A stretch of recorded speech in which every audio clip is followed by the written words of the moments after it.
We now recognize 4 different kinds of destructive cults. The first and most numerous are religious.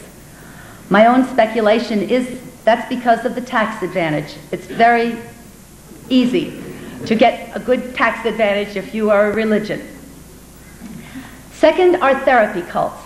In a therapy cult, the trained psychiatrist, psychologist, turns his clients into his followers and forms a very tight authoritarian structure.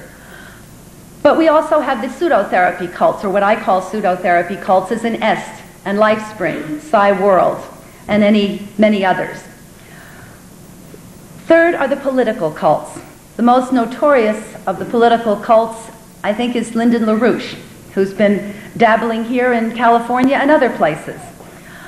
He's had a massive scheme and is now on trial. His members would meet you in the airport and try to get you to buy one of their magazines.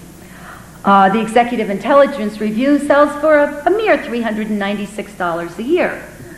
Buy it, but really what they wanted was your credit card number, because once they had that, then they found they could run up other charges on your credit card. And unfortunately, many people were defrauded of many bucks by this.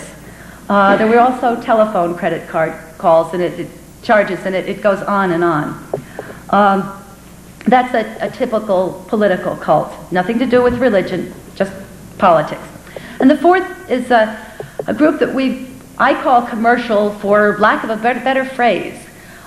You would meet a commercial cult member probably knocking on your door, selling you either soap or magazines. These are young people who have been recruited from small towns with fancy ads that say, guys, gals, can't make it with the airlines, travel with us. And they have this wonderful interview that tells them they can make $600 a week or more. What happens is that the individual becomes dependent on the crew boss for his very existence. He earns very little money, and he works very long hours. Well, that's the general broad spectrum of cults. I don't know how many there are. I would venture that there are probably 2,500 to 3,000 destructive cults operating in the United States today. And it's not a problem that's going away. One of the things, we don't hear about it too often in the newspapers. My own feeling, I don't know why that is, it's a fascinating topic. Some of these groups have a tendency to sue. That may slow down reporters a bit. The other thing is, if you've talked to one cult member, you've pretty much talked to them all. Their stories have a ring that's the same, no matter what the group was. You just have to change the name a little bit. And maybe reporters think that's not interesting. I don't know. Well, I've dilly-dallied long enough, I guess. Now I have to get down to brass tacks and deal with what is Scientology. As Ellie said, I'm not an expert on Scientology. When I was director, it was just another one of those groups that I had to answer questions about. I'm not particularly prejudiced for it or against it. I just know a couple of things. Before we talk about Scientology, though, we really have to talk about Dianetics. And before we talk about Dianetics, we really have to talk about L. Ron Hubbard, the founder of Scientology. Hubbard was born in Tilden, Nebraska, Tuesday, April 13th, 1911. His mother was May Waterbury, who came from a close family. She trained to be a teacher. His father was Henry Ross Hubbard. He was an orphan who had actually been born Henry August Wilson. Hubbard went to grammar school in Helena, Montana, 5th grade in San Diego, 6th grade in Seattle, 7th grade, he split up a little bit. He was in Seattle, then in D.C., then back in Bremerton, Washington. He took a trip to Washington, D.C. by boat that year to meet his father, and he says on that boat that he met Snake Thompson, who was a student of Freud, and really taught him about psychotherapy. Ron was then 12.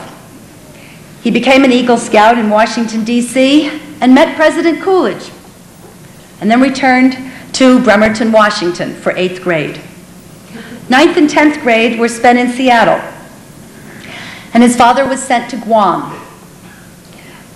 Hubbard and his mother traveled to Guam. They spent 36 days on the boat. And they did have some interesting ports of call: San Francisco, Honolulu, Japan, Shanghai, Hong Kong, Manila, and finally Guam. But soon it was back to school again, in 11th grade in Helena, Montana. Something happened that year. I don't know. Suddenly, he left school early and took a ship to Guam. Maybe he was homesick. Maybe he wanted to be with his parents. But he spent the remainder of the 11th grade with his family, and they did a bit of traveling. By the 12th grade, they were back in D.C., and he went to prep school to prepare for college. He was admitted to George Washington University in civil engineering in the fall of 1930, and soon became absolutely fascinated with gliders. He got his glider's pilot license. That summer, he helped a friend run a glider school, and by sophomore year, he was on probation. He did, however, publish his first article in the Sportsman Pilot. And the Hatchet, the school newspaper of George Washington, began publishing a literary review, and every month there was an L. Ron Hubbard article in it. That summer, he planned a glamorous expedition throughout the Caribbean. Didn't quite pan out that way. They ended up in Bermuda with leaky water tanks. Finally did get to Martinique. Most everybody by that time that he'd recruited from George Washington had left.